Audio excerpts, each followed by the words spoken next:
اللہ علیہ وآلہ وسلم کا ارشاد ہے کہ رب حامل فقہ الی من ہوا افقہ منہ.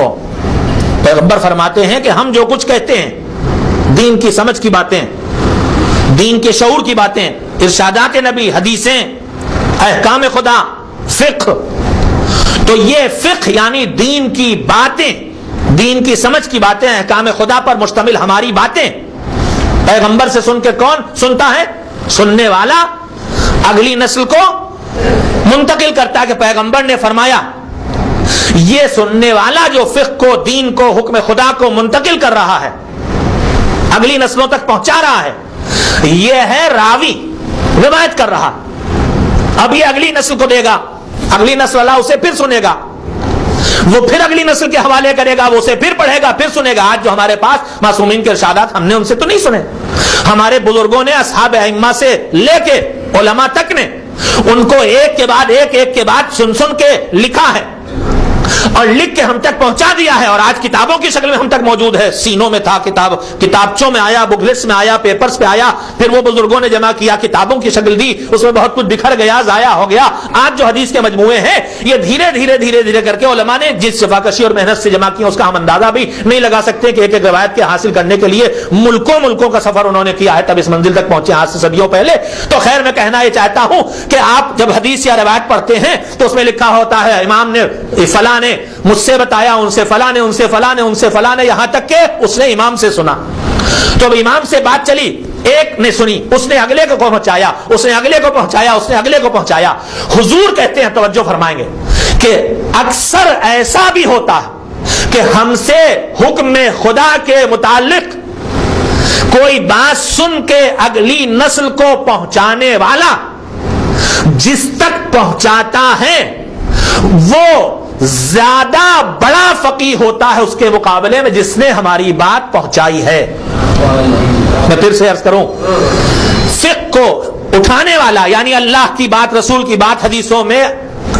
روایتوں میں محمد نام ہے ان کا, جنہوں نے امام سے سنا, انہوں نے جعفر کے حوالے کیا, جعفر نے مثلا علی کے حوالے کیا. تو پیغمبر کہتے ہیں یہ پہلا راوی جو ہماری بات کو اگلی نسل تک پہنچا رہا, خود بھی تو سمجھ رہا ہے کہ ہم کیا کہہ رہے ہیں, لیکن جتنا وہ سمجھتا ہے ہو سکتا ہے کہ اگلی نسل اس میں جب جائے تو وہ زیادہ سمجھنے والی ہو. ہم آپ خود بھی جانتے ہیں کہ دیکھیے, میں اپنے بچپن کی بات کروں, میں گاؤں میں پیدا ہوا پلا بڑھا, مجھے اچھی طرح سے محسوس ہوتا ہے کہ جس ایج میں آج ان 5-6 سال کے بچوں کی ذہانت کو میں پاتا ہوں, اس 5-6 سال کے بچے میں جو نالج ہے, جو ذہانت ہے, جو سمجھداری ہے, جو جلدی سے کیچ کر لیتا ہے, جب میں 10 سال کا تھا تب بھی شاید اس سے کم عقل تھی میری, بیوقوف تھا. تو پچھلی نسل کے مقابلے آج ہم سب کہتے ہیں ارے آج کے بچے, ارے یہ تو بزرگوں کے کان کاٹے, یعنی ان کی سمجھ کی کا پاور, انٹلیکچوئل لیول یہ بڑھ رہا. اس کے پیچھے اسباب وہی ہوتے ہیں کہ پیچھے کا علم, پیچھے کا تجربہ سب ان کی مددگار. جہاں پر ہم ختم ہو رہے ہیں وہاں سے یہ شروع ہو رہے ہیں ظاہر. تو اب اس کے بعد ان کو ذہین تو ہونا ہی, ہم سے زیادہ سمجھدار تو ہونا ہی ہے. تو جیسے پوری دنیا میں اگلی نسل پچھلی نسل کے مقابلے میں زیادہ شارپ ہو جاتی, زیادہ ذہین ہو جاتی, زیادہ اسپیڈ والی, زیادہ رفتار ہو جاتی, حضور فرماتے ہیں کہ ہمارے ذریعے جو روایت کی, حدیث کی شکل میں حکم خدا ملتا ہے, اس کو لے کے اگلی نسلوں تک پہنچانے والا اگلی نسل والا پچھلے نسل والے سے زیادہ سمجھدار ہو. ایسا ہو سکتا ہے, یہ گارنٹی نہیں ہے کہ ہر اگلا پچھلے کے مقابلے میں زیادہ علم والا, زیادہ سمجھدار ہو, لیکن یہ ایک نیچرل بات ہے. میں نے آپ کی خدمت میں جو بات کہنا چاہیے ہے یہ ہے کہ جب یہ بات طے ہے کہ ارشاد معصوم, حدیث پیغمبر, حکم خدا, یہ ساری چیزیں جن کے ذریعے آگے جا رہی ہیں, ان میں جو کچھ پیغمبر نے اپنے دور میں کہا ہے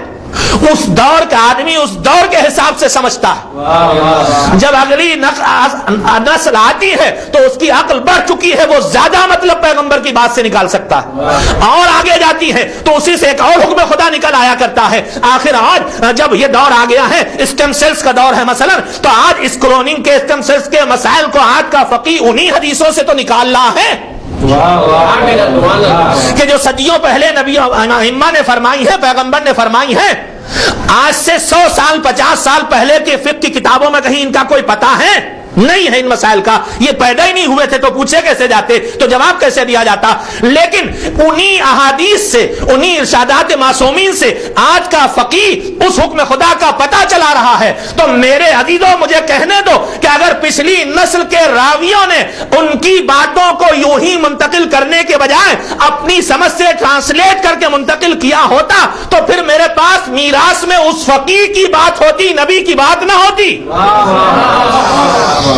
لیکن جب وہ میراث مجھے ملتی چلی گئی تو ہر دور کا آدمی اپنے حساب سے اس وقت کے انٹلیکچوئل لیول کے لحاظ سے، نالج کے لحاظ سے، علم کے لحاظ سے اس سے مطلب نکال لے گا۔ لہذا میں کہنا یہ چاہتا ہوں کہ جب تک ہمیں اس دنیا میں رہنا ہے دو کام کرنا ہے، ایک تو آج کے اعتبار سے ارشادات معصومین سے اپنی زندگی کے مسائل کو تلاش کر کے اسے سمجھنا ہے، اس کے لیے ٹرانسلیٹ بھی کرنا ہے، اس کے لیے ترجمہ بھی کرنا ہے، اس کے لیے ترجمہ پڑھنا بھی ہے۔ لیکن اگلی نسلیں جو ہم سے زیادہ مسائل سے دو چار ہوں گی ان کے سامنے اپنی سمجھ کے نتیجے کو نہیں منتقل کرنا ہے بلکہ پیغمبر کی بات کو ٹرانسفر کر دینا ہے تاکہ اس زمانے کے حساب سے اس سے فائدہ اٹھا سکے اور حکم خدا کا پتہ چلا سکے۔ ایک صلوات بھیجیں محمد و آل محمد۔